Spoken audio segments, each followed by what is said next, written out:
elimine la humedad de capilaridad en menos de 15 días.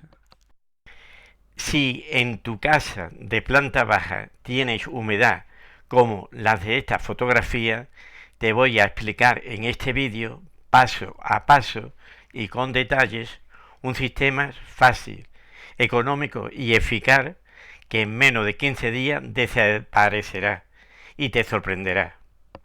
En primer lugar, te voy a explicar por qué se produce la humedad procedente del terreno y que la vamos a diferenciar en dos tipos. Primer caso, humedad de capilaridad en terreno húmedo.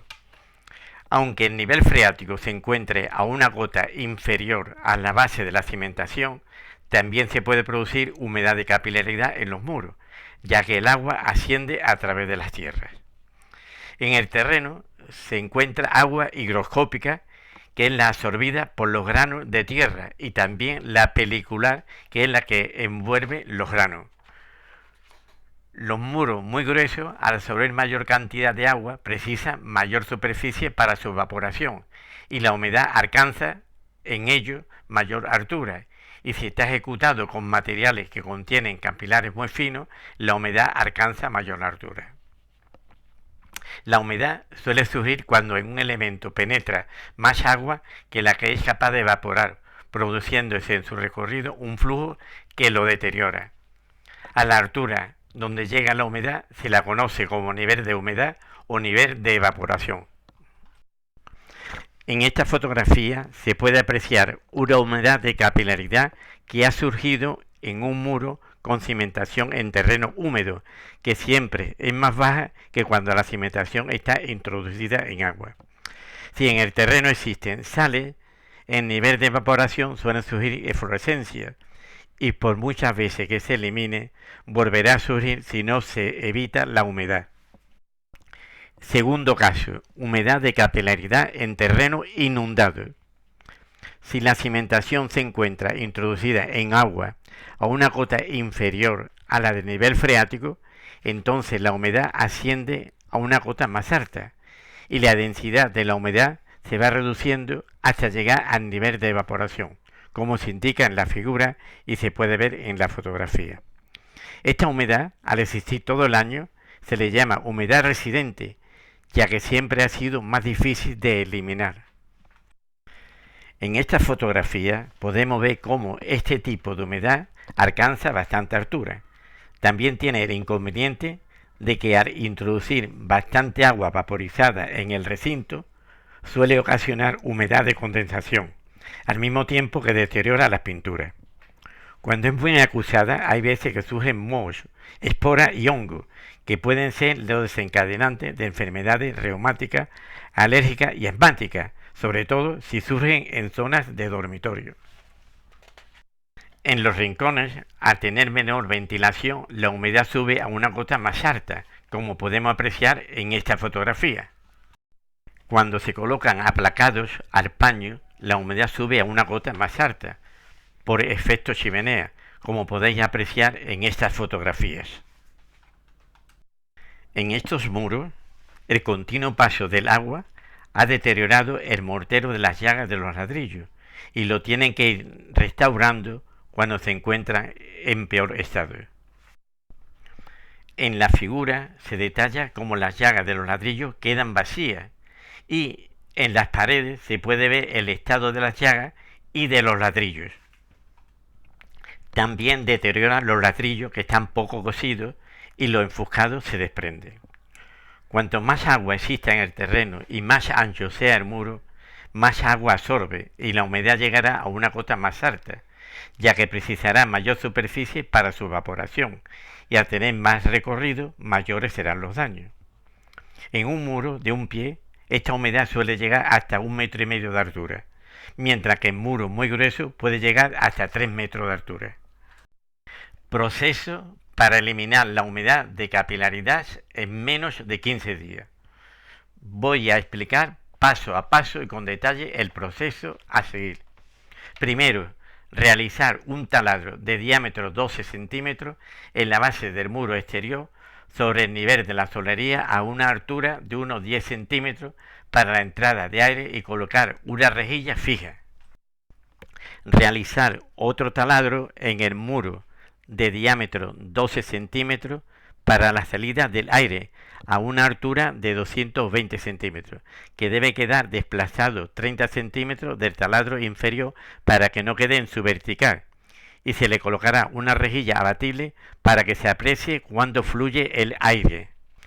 En la fotografía podemos ver la rejilla colocada en la zona inferior del muro para la entrada de aire, y también se puede apreciar la rejilla colocada en la zona más alta para la salida del aire, que detrás de ella se encuentra instalado un extractor, como podemos apreciar en la fotografía.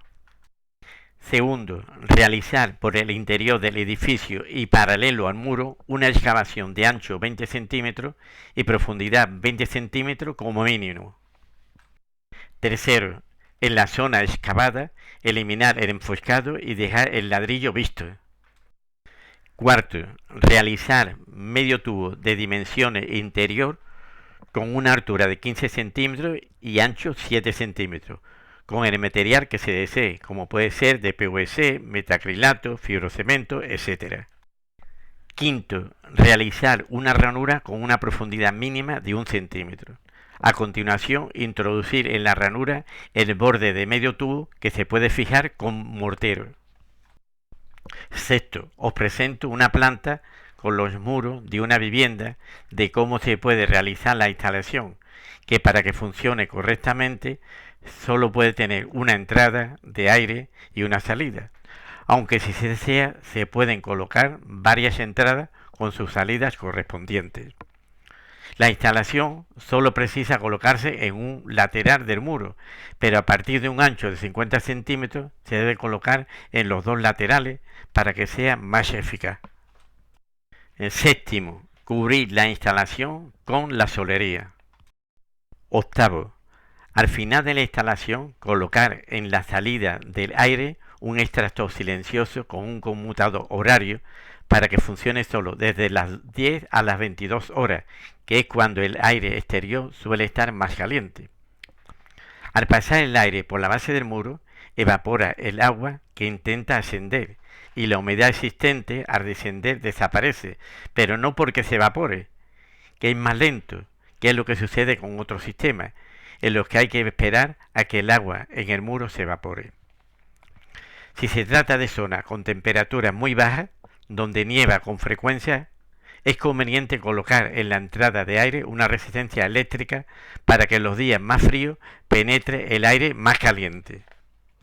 Noveno, en esas fotografías podemos ver cómo queda el final de la instalación cuando se coloca el extractor antes de la salida del aire. Ya veréis cómo al pasar la corriente de aire por la base del muro, el agua desciende y este se seca pronto. Si la humedad solo existe en la pared medianera, se puede colocar la instalación como se indica en esta figura. Variante de instalación sin enterrar.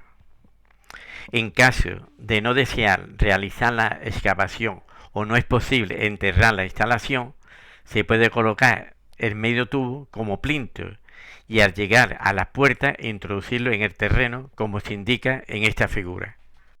Si no se desea o no es posible introducir la instalación en el terreno, en la zona de las puertas, se puede bordear el hueco como se indica en esta figura.